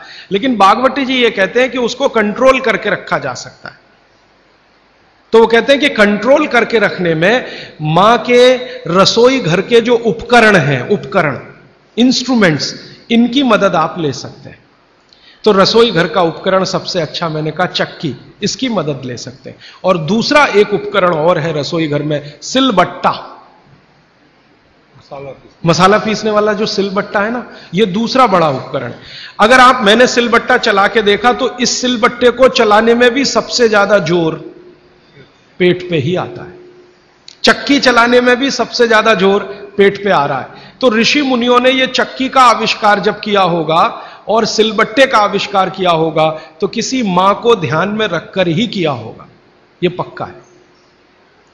अब नियमित रूप से आप सिलबट्टा चला रहे हैं और चक्की चला रहे हैं तो यूट्रस के आसपास की जो मांसपेशियां हैं वो हमेशा नरम और मुलायम रहने ही वाली हैं। तो आपकी जिंदगी के कॉम्प्लिकेशन 45 साल के बाद कम रहने ही वाले हैं।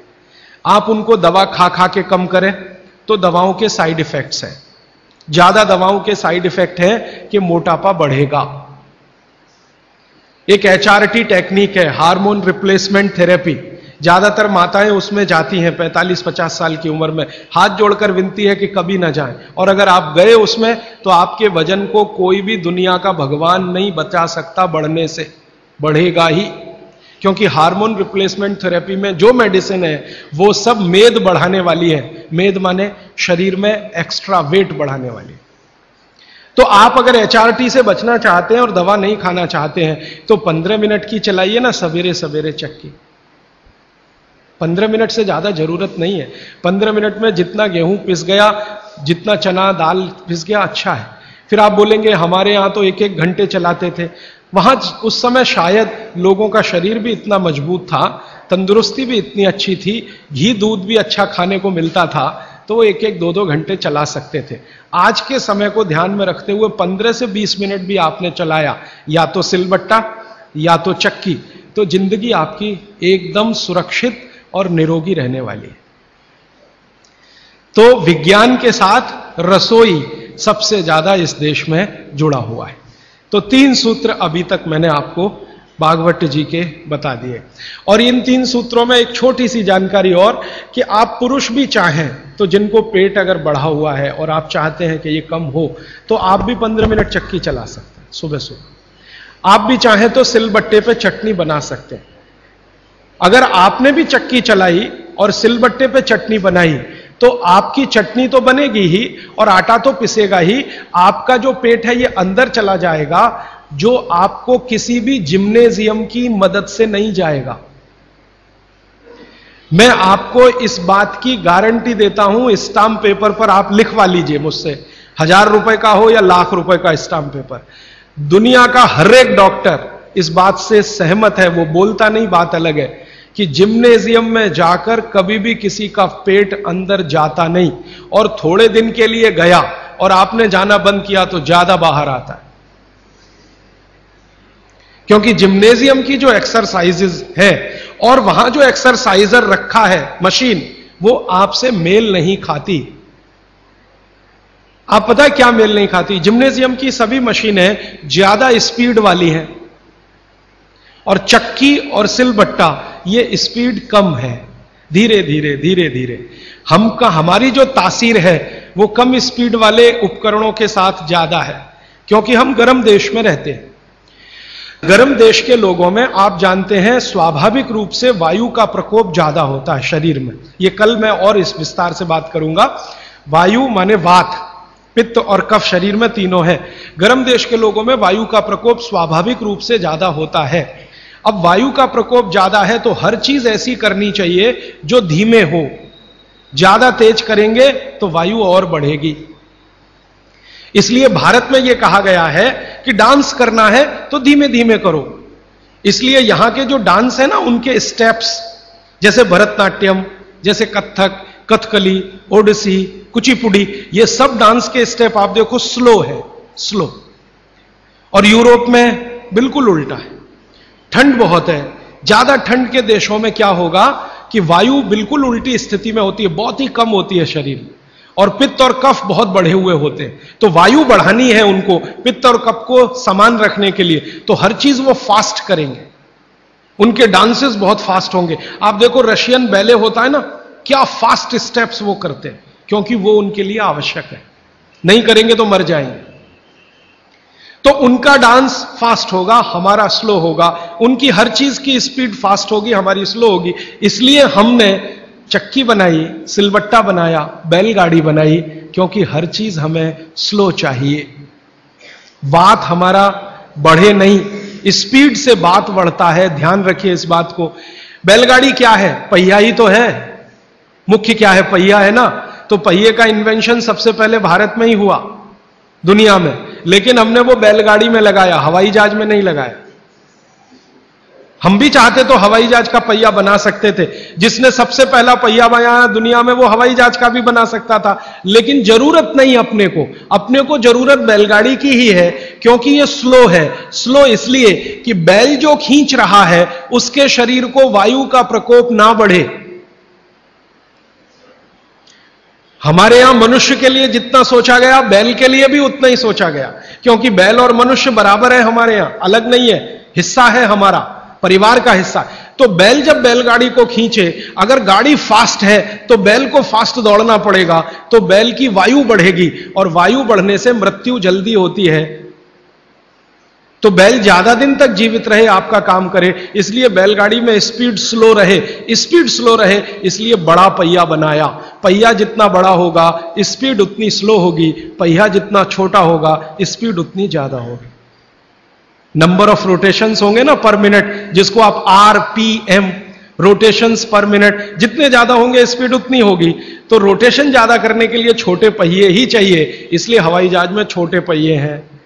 हमको स्पीड ज्यादा करनी ही नहीं है, क्योंकि वात बढ़ाना नहीं है अपने शरीर का, इसलिए हमने बैलगाड़ी का बड़ा पहिया बनाया। अब हमने बैलगाड़ी बनाई तो पिछड़े नहीं है, और उन्होंने हवाई जहाज का पहिया बनाया तो अगड़े नहीं है। उन्होंने अपनी मजबूरी का समाधान करने के लिए बनाया, हमने हमारी मजबूरी का समाधान करने के लिए बनाया। वो जो कहते हैं ना, invention is the mother of necessity.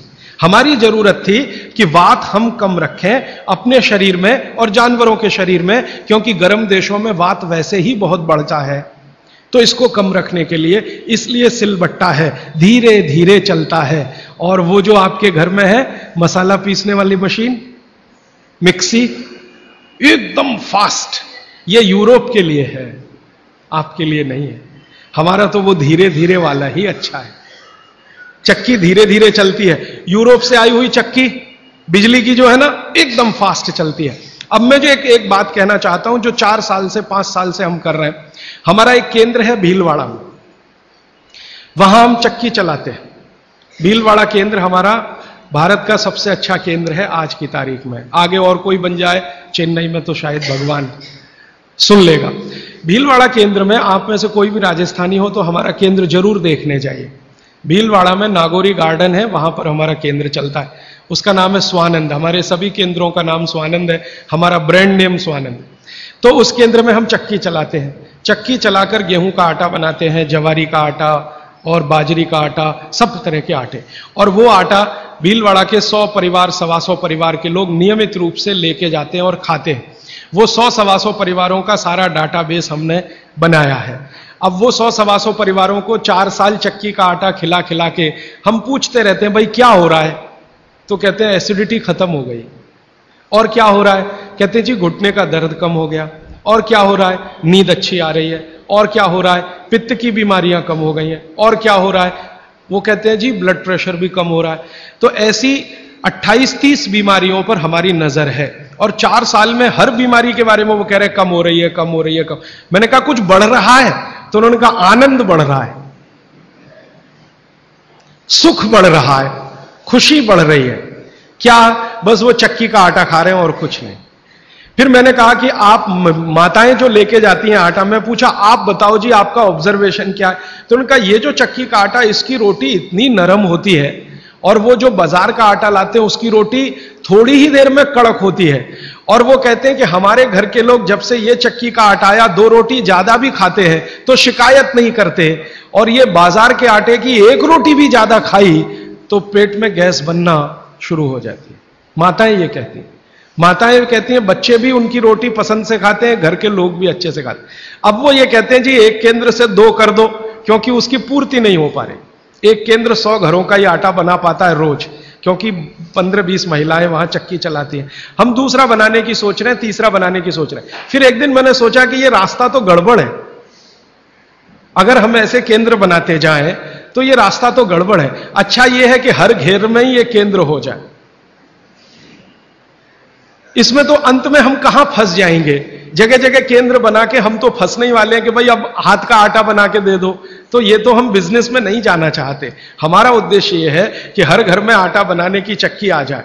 तो अब हमने वहां चक्की रखवाना शुरू किया। आप ले जाओ जी, अपने घर में ये चक्की से आटा बना लो, आप भी स्वस्थ रहेंगे, घर भी स्वस्थ रहे। तो वही मेरी आपको विनंती है कि घर में चक्की वापस लाइए और सिलबट्टा भी वापस लाइए।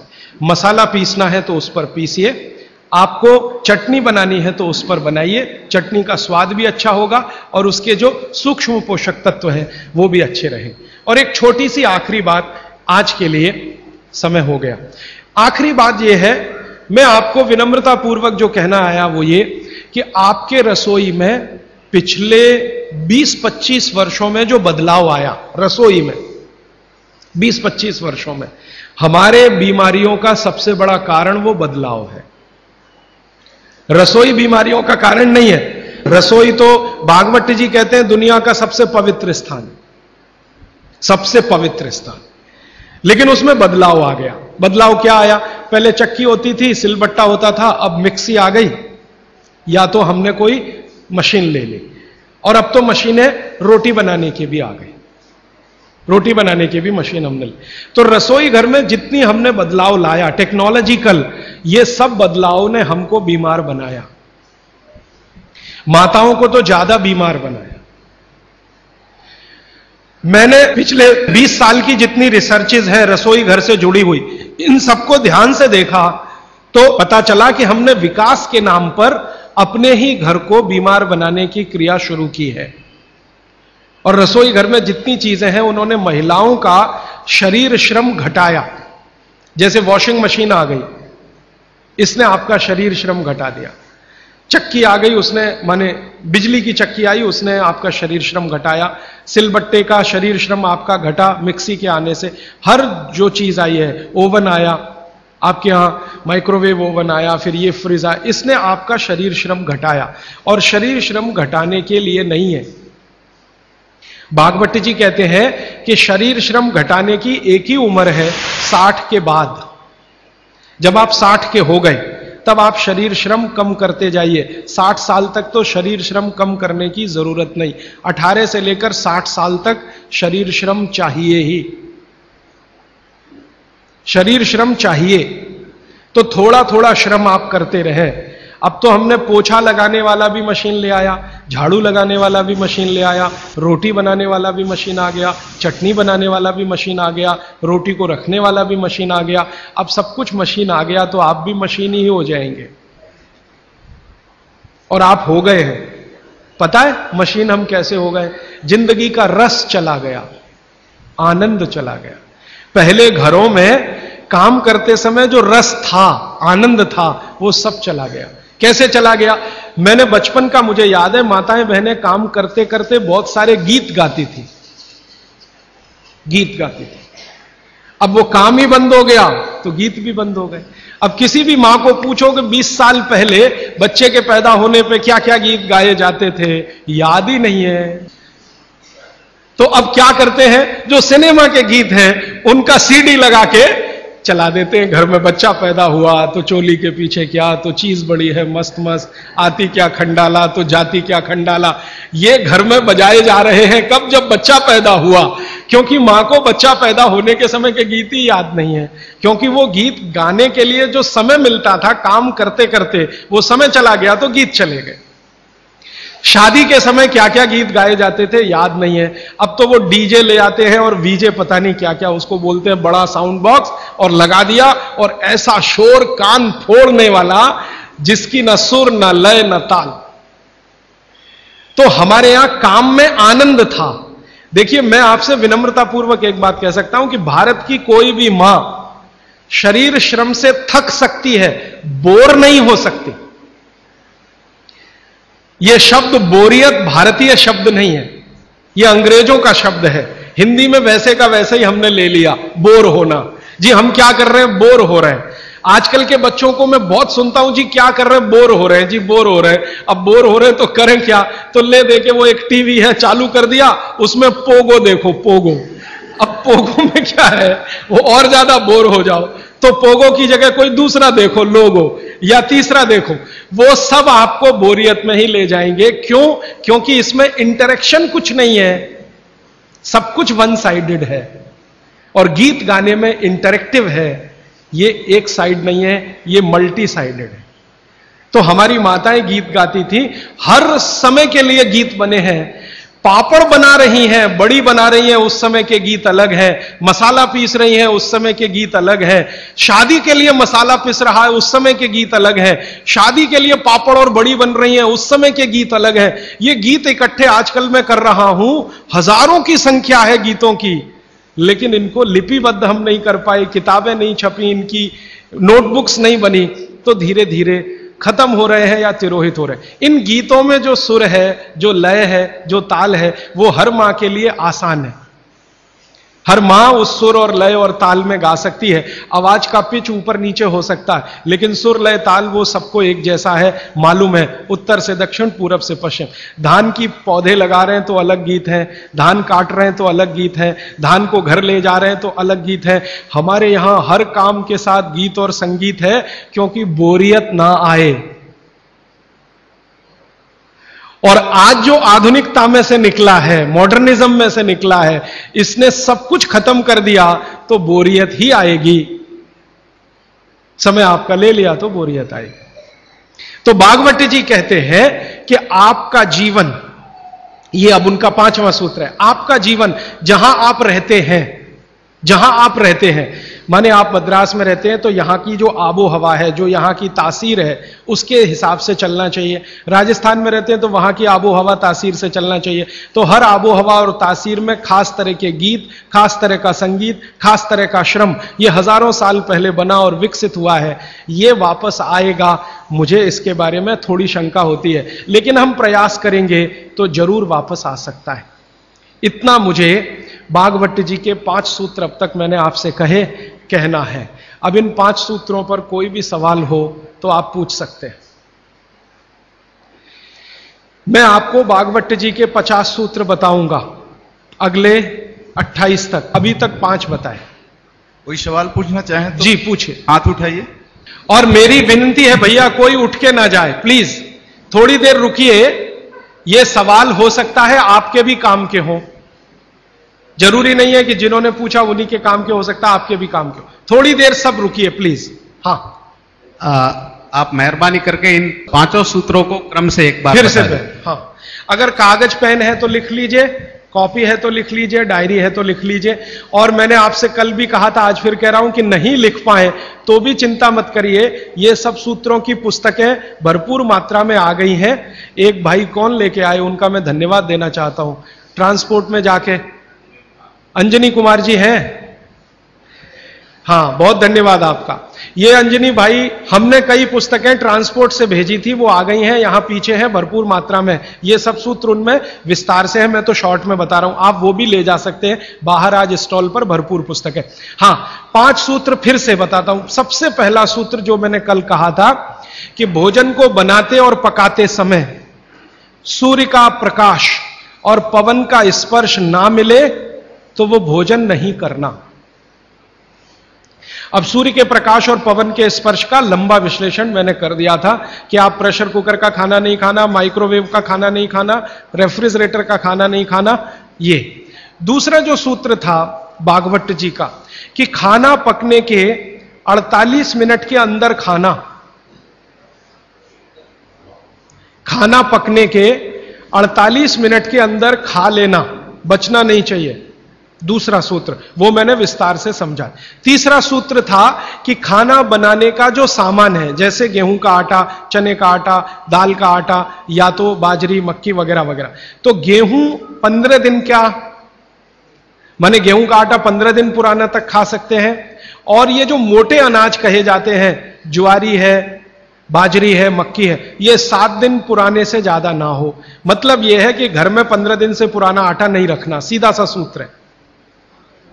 हर 15 दिन पे नया आटा आता रहना चाहिए। उतना ही आटा पिसवाइए ना जितना जरूरत है। आप चक्की लाते हैं तो बहुत अच्छा, नहीं लाते तो भी चक्की पर जो आटा पिसवा कर ला रहे हैं वो 15 दिन से ज्यादा पुराना ना, ऐसा आप अपने घर में नियम बनाएं। तो ये तीसरा सूत्र है।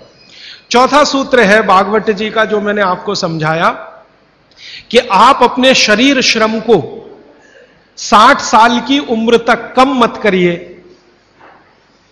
मतलब यह है, उन्होंने एक उम्र बनाई है, बच्चा जब पैदा हुआ और 18 साल तक उनका एक कैटेगरी है, 18 साल से लेकर 60 साल उनकी दूसरी कैटेगरी है, और 60 साल के बाद 100-125 साल उनकी तीसरी कैटेगरी है। तो भागवत जी का सूत्र यह है कि 60 के आगे की जो कैटेगरी वाले लोग हैं, 60 से 100-125, इनके जीवन का श्रम कम होते जाना चाहिए, उम्र के साथ कम होते ही जाना चाहिए। ये ज्यादा श्रम ना करें तभी अच्छा है, इनको आराम ही करना है। तो 60 से आगे की उम्र वाले श्रम को कम करते जाएं उम्र के हिसाब। 18 से 60 के बीच के जो लोग हैं, ये अपने श्रम को थोड़ा थोड़ा बढ़ाएं। 18 से 19 में थोड़ा ज्यादा, 19 से 20 में थोड़ा ज्यादा, 20 से 21 में थोड़े ज्यादा, ये है 18। और 18 से और 1 साल वाले, माने जिनका जन्म हुआ है, और 18 साल वाले, इनके लिए उन्होंने कहा है कि इनकी उम्र जो है ज्यादा श्रम करने की वहां है जो इनको खेलने के रूप में है। आप वो माने कि श्रम है, जैसे बच्चा खेल रहा है, ये उसका श्रम है, तो आप उनको ज्यादा खेलने दीजिए।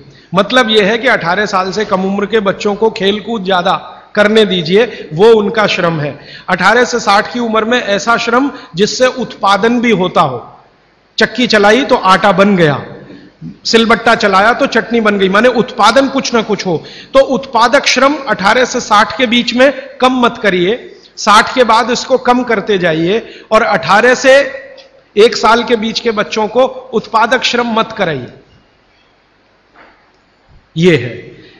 और आखिरी सूत्र, माने आज के हिसाब से आखिरी सूत्र, कि आप अपने जीवन में तासीर का ध्यान रखिए, आबो हवा का ध्यान रखिए, वातावरण का ध्यान रखिए जहां आप रह रहे हैं। माने भौगोलिक परिस्थिति, एक शब्द में मैं अगर कहूं तो ज्योग्राफिकल कंडीशंस। तो आपकी जो आबो हवा है इसका ध्यान रखिए। इसका ध्यान कैसे रखना, मैंने आपसे उदाहरण के रूप में कहा था कि भारत गर्म देश है और कनाडा ठंडा देश है। गर्म देश के लोगों में हमेशा वात की प्रबलता रहती है, शरीर का दोष है, अब उसको क्या करेंगे, वात की प्रबलता रहे ही, पित्त और कफ आपका हमेशा कम रहेगा। इसलिए भारत के लोगों को वात के रोग सबसे ज्यादा हैं। भागवत जी कहते हैं कि भारत के लोगों को लगभग 70 से 75% रोग वात के हैं, 12 से 13% रोग पित्त के हैं, और 10% रोग कफ के हैं। कफ के रोग हमारे यहां सबसे कम है, पित्त के थोड़े ज्यादा, वात के सबसे ज्यादा, क्योंकि हम गर्म जगह रहते हैं। तो आप ध्यान रखिए कि गर्म जगह में ऐसे काम मत करिए जिससे वात बढ़े। जैसे मैं आपको एक उदाहरण दूं, माफ करिएगा ये उदाहरण देते हुए, आप दौड़ लगाते हैं, रनिंग, इसमें वात सबसे ज्यादा बढ़ता है। हमारे यहां आजकल एक फैशन आया, मॉर्निंग में दौड़ो, दौड़ना नहीं है, चलना है। चलने और दौड़ने में अंतर आप समझते हैं। दौड़ने में ऊर्जा बहुत शरीर की, गर्मी बहुत शरीर की बढ़ेगी और वात को बढ़ाएगी। वात बढ़ेगा तो ये घुटने बहुत जल्दी आपके थकेंगे। आप देख लो, जितने हिंदुस्तान के रनर हैं ना, रनर 100 मीटर दौड़ने वाले, 200 मीटर, 35 साल के बाद किसी के घुटने काम नहीं करते, सब बैठ गए। मिल्खा सिंह को मैं मिला हूं, वो कहते हैं यार उस समय जो मैं दौड़ गया ना, अब पता चल रहा है कि उसका क्या असर है। परमानेंट डैमेज हो गए हैं दोनों नी जॉइंट्स मिल्खा सिंह के। तो भारत दौड़ने वाला देश नहीं है। माने सुबह आप जाओ तो मॉर्निंग वॉक के लिए जाओ, रनिंग के लिए मत जाओ। जाओगे तो वात बढ़ेगा, बात बढ़ेगा तो तकलीफ आए। तो भागवत जी बहुत गहरी बात कह रहे हैं, जहां रहते हो वहां की आबो हवा और तासीर को ध्यान में रखो। हमारी आबो हवा गर्म है, गर्म हवा में वात बढ़ता है, ये याद रखो। तो वात बढ़े ऐसा कोई काम मत करो। और यूरोप वालों के यहां क्या है, कफ बहुत बढ़ता है क्योंकि ठंड है, ठंड में हमेशा कफ बढ़ता है। तो ठंडी लोग हैं, ठंडे देश हैं, ठंडा आबो हवा है, तो कफ बहुत बढ़ेगा। तो वो उसका ध्यान रखें जो कनाडा में रहते हैं, अमेरिका में रहते हैं, कि कफ मत बढ़ने दो। अब बात ना बढ़े हमारा, कफ ना बढ़े यूरोप और अमेरिका वालों का, तो सारी दुनिया निरोगी। पित्त जो है वो सम में वैसे भी रहता है, पित्त जो है ज्यादातर सम में ही रहता है। तो ये 5वां सूत्र है। तो ये 5 सूत्र मैंने फिर से आपको बता दिया। राजीव जी, आपके प्रथम सूत्र के अनुसार सोलार कुकर कितना उपयोगी है? हाँ, बहुत अच्छा सवाल है, मैं इंतजार कर रहा था कोई पूछे। देखिए, मेरे प्रथम सूत्र के अनुसार सोलर कुकर सबसे ज्यादा उपयोगी है, क्योंकि भगवान भागवत जी क्या कह रहे हैं? सूर्य का प्रकाश, पवन का स्पर्श। अब सोलर कुकर एक ऐसी अद्भुत चीज बनी है या बनाई गई है जिसमें सूर्य का प्रकाश सबसे ज्यादा। तो सोलर कुकर का खाना बहुत अच्छा। लेकिन कौन सा सोलर कुकर? देखिए, एक सोलर कुकर ऐसा आता है जिसमें डब्बे को बंद करके खाना बनाने के लिए रखते हैं ना, वो सब एल्यूमिनियम के डब्बे हैं, वो ध्यान रखिएगा। आपने देखा ना सोलर कुकर में वो डब्बे बंद करके हम रख, वो सब एल्यूमिनियम। और कल मैं कह चुका हूं इस बात को कि एल्यूमिनियम दुनिया का सबसे खराब मेटल है जिसमें खाना नहीं रख सकते। तो solar cooker as a technology अच्छी है, लेकिन उसके वेसल्स चेंज करें तो। एल्यूमिनियम के वेसल जब तक है तब तक ये सोलर कुकर का खाना जहर है, लेकिन सिद्धांत रूप में सोलर कुकर भारत के हिसाब से सबसे अच्छी टेक्नोलॉजी है। तो आप बोलेंगे फिर कोई वेसल बदल के उसमें रखिए, पीतल के रखिए, कांसे के रखिए। तो वो ये कहते हैं सोलर कुकर बनाने वाले के टाइम ज्यादा लगता है। मैं उनसे कहता हूं टाइम का बचाने का चक्कर छोड़ दीजिए, क्योंकि यहां टाइम बचाएंगे तो दूसरी जगह जाएगा, हॉस्पिटल में। तो जैसे ही सोलर कुकर में वेसल आ जाए पीतल के, कांसे के, आप उनका जरूर इस्तेमाल करिए। वो विज्ञान के हिसाब से, भागवत के हिसाब से सबसे उत्तम है। जब तक एल्यूमिनियम है तब तक मत करिए। मेरी एक विनती है, आप मुझे सर मत कहिए, या तो भाई कहिए, राजीव भाई कहिए, कुछ भी कहिए, सर मत कहिए। सारे नए इनोवेशंस पे आपने बोला। हाँ। तो आपने रेफ्रिजरेटर के बारे में बोला, माइक्रो ओवन के बारे में बोला, पर आपने एयर कंडीशनर के बारे में नहीं बोला, because even that gives CFC, उसमें भी CFC छोड़ते हैं। वो मैं अभी पूरा नहीं हुआ, कल और परसों। और परफ्यूम्स बोलूंगा। कल परसों अभी 28 तक ये विषय आएगा। भागवत का सूत्र आएगा, उसके रेफरेंस में मैं बोलूंगा। आदरणीय राजीव भाई, आपके दूसरे सूत्र के हिसाब से 48 मिनट में खाना खा लेना चाहिए, पर जो बच्चे स्कूल सुबह चले जाते हैं और शाम को घर आते हैं, उनका हम क्या बहुत करें? अच्छा, उसके लिए मैं एक विकल्प बताता हूं। जो बच्चे आपके सुबह सुबह स्कूल चले जाते हैं, उनके लिए यह सूत्र कैसे अप्लाई होगा? मेरी विनती है कि बच्चों को खाना खिला के स्कूल भेजिए। आप बोलेंगे जी खाते नहीं है, मैं आपको इसका तरीका बता देता हूं कैसे खाएंगे वो खाना। हमारे शरीर की अपनी एक साइकिल है, और वो साइकिल ये है कि कोई भी खाना खाएं तो उसके 8 घंटे के बाद ही भूख लगेगी आपको। ये शरीर का अपना नियम है। तो बच्चों के ऊपर भी यही नियम है, पुरुषों के ऊपर, स्त्री, सबके ऊपर। तो साइकिल शरीर की यह है कि खाने के 8 घंटे के बाद ही भूख लगेगी। तो एक रात पहले का खाना उनको उस समय खिला दीजिए कि सुबह तक 8 घंटे पूरे हो जाए। माने अगले दिन शाम को ही खाना खिला दीजिए, रात को मत खिलाइए। शाम को 6 बजे तक अगर आपने खाना खिला दिया, 6 बजे तक, तो 8-9 बजे तक सोने की नींद उनको आई जाएगी, क्योंकि 1.5 घंटे के बाद जैसे ही खाना पच के रस में बदलता है, बॉडी का ब्लड प्रेशर अपने आप बढ़ना शुरू कर देता है, और ब्लड प्रेशर बढ़े तो नींद आनी ही है, रुक नहीं पाएंगे आप। तो शाम का खाना 6 बजे उनको खिला दीजिए, 8 बजे तक नींद आ जाएगी, और 6 बजे से 8 घंटा गिनेंगे तो सवेरे 4-5 बजे तक वो पूरा हो जाएगा। तो 4-5 बजे के आसपास जब वो सोकर उठेंगे तो इतनी तेज भूख लगी होगी कि आप रोटी दाल चावल खिला दो, वो खा के चले जाएंगे। आपको थोड़ा बदल ये करना है कि रात को हम बच्चों को 10 बजे खाना खिला रहे हैं या 11 बजे खिला रहे हैं, उसके 2 घंटे के बाद रस बन रहा है तो 1 बज जाएगा। 3-4 बजे तक आधा खाना पचा, आधा नहीं पचा, सवेरे उठने पर भूख लगेगी कैसे? तो आप शाम का खाना जल्दी खाने लगिए, माने सब लोग जैनी हो जाइए। हाँ, परोक्ष रूप से मैं ये कहता हूं कि जैन धर्म आप पालन करें, वो महत्व का है, धारण करें वो महत्व का है, उतना नहीं है। आप आचार्य श्री को वंदन करें, बहुत अच्छा, नहीं करें तो शाम का खाना तो 6 बजे खा लें, तो आप आचार्य श्री के वंदन से भी बड़ा काम करेंगे। वो आचार्य श्री भी यही कहते हैं, शाम का खाना जल्दी खाओ। तो आप थोड़े जैनी हो जाइए। आपका भी खाना नहीं है, बहुत अच्छा है, लेकिन रात का बंद कर दीजिए, बच्चों को रात का खाना बिल्कुल बंद कर दीजिए। मैं आपको विनम्रता पूर्वक कह रहा हूं, इसको मैं कल या परसों बहुत विस्तार से समझाऊंगा, पूछ लिया आज आपने इसलिए कह रहा हूं। रात का खाना बिल्कुल बंद कर दीजिए, क्योंकि बागभट्टी जी का ये जो पहला नियम है ना, ये अभी मैंने आधा ही बताया। सूर्य का प्रकाश और पवन का स्पर्श हर समय वो कहते हैं खाते समय पीते समय रहना ही चाहिए। अब 6 बजे के बाद तो सूर्य प्रकाश रह नहीं सकता, और आप जानते हैं सूर्य प्रकाश का सबसे बड़ा परिणाम है विटामिन डी का निर्माण। सूर्य प्रकाश में ही विटामिन डी बनता है, तो जब तक ये सूर्य प्रकाश है तब तक खाना खाएं तो विटामिन डी मिले, और बच्चों को विटामिन डी सबसे ज्यादा चाहिए। इसलिए बच्चों को तो रात का खाना बिल्कुल बंद करिए, शाम 6 बजे खिला दीजिए। सुबह 7 बजे जब स्कूल जाएंगे, खूब भूख लगी होगी, उस समय 7 बजे पराठा बना के भी खिलाइए, आलू का भी पराठा खिलाइए, गोभी का भी खिलाइए, कोई फर्क नहीं पड़ता। सुबह के भोजन पे आगे बात करूंगा। सुबह का भोजन जितना हैवी हो उतना अच्छा। गोभी का पराठा, आलू का पराठा, जितना पराठा, पूड़ी, जो पकवान सब सुबह, सब सुबह। दोपहर का खाना थोड़ा कम और रात का बिल्कुल कम, शाम का बिल्कुल कम। तो बच्चों को भरपेट खाना खिला के स्कूल भेजिए। लंच बॉक्स की जरूरत नहीं है। जब वो घर आए तो दूसरा भोजन कराइए, और शाम को 6 बजे तक तीसरा भोजन। तो मैंने कुछ बच्चों पे प्रयोग किया, शाम का भोजन बंद किया, सुबह उठते ही भूख लगती है उनको। ये तो प्रकृति का नियम है, लगे। सारे जानवर, सारे पक्षी उठते ही खाना खाते हैं। आप देखो, चिड़िया है सुबह सुबह खाने पे लग जाएगी, गाय, बैल, भैंस, बकरी सब सुबह खाने पे लग जाएगी, क्योंकि वो शाम को सूर्य के बाद खाना नहीं खाते। कोई गाय रात को खाना नहीं खाती, खिला के देख लो, जर्सी गाय को छोड़कर। जर्सी भारत की नहीं है, इसलिए उसको भारत का पता भी नहीं है। वो रात को 2 बजे भी खा लेगी, लेकिन भारत की कोई भी गाय है, भारतीय नस्ल की गाय 6 बजे के बाद खाना नहीं खाएगी।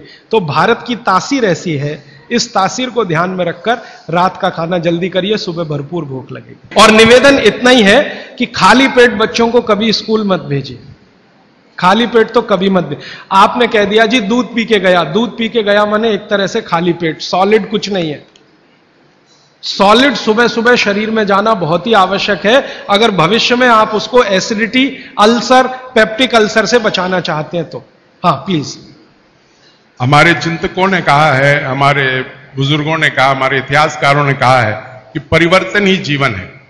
तो क्या सारे परिवर्तन बेमानी है? अगर ऐसा है, अगर परिवर्तन बेमानी नहीं है, तो ऐसे कौन से परिवर्तन है जिसे हम अपनाएं, और ऐसे कौन से परिवर्तन है जिसे हम ठुकराएं? बहुत अच्छा, बहुत अच्छा सवाल है। देखिए, दुनिया में हर समय परिवर्तन होते हैं, ये प्रकृति का नियम है और यही जीवन है, ये बिल्कुल सही बात है। लेकिन हमें ध्यान ये देना है कि कौन से परिवर्तन हमारे अनुकूल है और प्रतिकूल है, बस इतना ध्यान देना है। अब इस बात को बागभट्टी जी कहते हैं एक सूत्र में, अब आपने पूछ लिया तो वो सूत्र भी वो ये कहते हैं कि जिस आबो हवा और परिस्थिति में आप रहते हैं, उसमें रहते हुए जो परिवर्तन होगा वो आपके अनुकूल है, और जो आबो हवा और परिस्थिति में आप नहीं रहते हैं, वहां जो परिवर्तन होगा और आप उसको धारण करेंगे वो आपके प्रतिकूल है। अब मैं इसको और स्पष्ट करता हूं। यूरोप और अमेरिका में पिछले 100 साल में जितनी रिसर्च हुई वो उनके लिए बहुत अनुकूल है। उनके लिए रेफ्रिजरेटर यूरोपियन लोगों के लिए बहुत काम की चीज है। जब मैं ये भाषण जर्मनी में दूंगा तो उल्टा ही बताऊंगा उनको, मैं कहूंगा जरूर रेफ्रिजरेटर लाओ, माइक्रोवेव ओवन भी रखो। उनके लिए बहुत अनुकूल है, क्योंकि उनकी कंडीशन में वो परिवर्तन हुआ है। हमारी कंडीशन में जो हम परिवर्तन करेंगे वो हमारे लिए अनुकूल होगा। अब जैसे मैं आपको उदाहरण दूं, चक्की है, चक्की, तो चक्की में एक परिवर्तन आज हुआ है, पहले वो नहीं था, आज हुआ है। हमने चक्की में बियरिंग लगा दिया है। पहले चक्की में बियरिंग नहीं होता था, खाली वो एक ऐसा लोहे का वो डंडी होता था और उसके चारों तरफ हम उसको चाक को घुमाते थे, बीच में लकड़ी का एक उसमें वो लगाते थे। वो लकड़ी का हमने निकाल के उसमें बियरिंग लगा दिया, ये भी परिवर्तन हुआ। ये हमारे अनुकूल बैठता है, क्योंकि बियरिंग लगने के बाद उसका जो फ्रिक्शन है वो कम हुआ, और फ्रिक्शन कम हुआ तो हम कम श्रम में ज्यादा उत्पादन ले सकते हैं। श्रम तो हो ही रहा है, लेकिन जितने श्रम में हम पहले 1 किलो आटा लेते थे, उतने ही श्रम में अब 3 किलो आटा मिल रहा है। यह भी परिवर्तन है, लेकिन यह हमारे अनुकूल है। इसी तरह से और एक उदाहरण दो, हमारे कुछ कार्यकर्ता हैं पूना में, उन्होंने बैलगाड़ी के पहिए में भी बियरिंग लगा दिया। परिवर्तन यहां भी हुआ, नई बैलगाड़ी बनी। उसमें बियरिंग का पहिया है। अब उसका क्या हुआ कि बैल को खींचने में मदद हो गई। पहले बैल 1 टन अनाज लेके जाता था, अब बियरिंग लगी हुई बैलगाड़ी में वही बैल 3 टन लेके जाता है और बिना थके हुए। तो यह भी परिवर्तन है। तो परिवर्तन हमारे आबोहवा, आबोहवा ने पर्यावरण और हमारी प्रकृति के अनुकूल है तो हमारे लिए बहुत अच्छा है, और दूसरों के आबोहवा और प्रकृति के अनुकूल जो परिवर्तन है वो आपको उतना अच्छा नहीं है।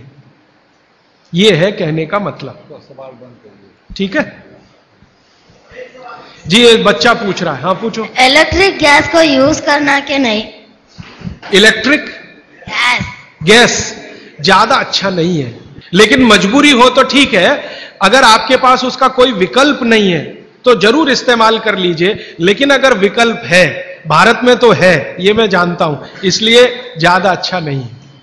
डी, आबोहवा से जुड़ा हुआ एक सवाल है। जैसे राजस्थान में गेहूं की बहुतायत होती है और यहाँ पे चावल की होती है। हाँ। यहाँ पे चावल के खाने के आइटम ज्यादा हो, तो क्या ये सही होगा कि यहाँ चावल का, हम खाने में चावल का उपयोग ज्यादा करें? बिल्कुल सही होगा। आप इस समय चेन्नई में रहते हैं, तमिलनाडु और पूरा एरिया चावल के लिए मशहूर है, तो आप चावल ही ज्यादा खाइए। और इसको ज्यादा आगे बात गहरी बता देता हूं। यहां की जो मिट्टी है, तमिलनाडु की खेतों की मिट्टी और राजस्थान की जो मिट्टी है, उसमें जमीन आसमान का अंतर है। यहां की मिट्टी आप अगर देखोगे तो वो ऐसी है जो पानी को ज्यादा देर पकड़ के रखेगी, और राजस्थान की मिट्टी रेतीली है जिसमें पानी टिकेगा नहीं।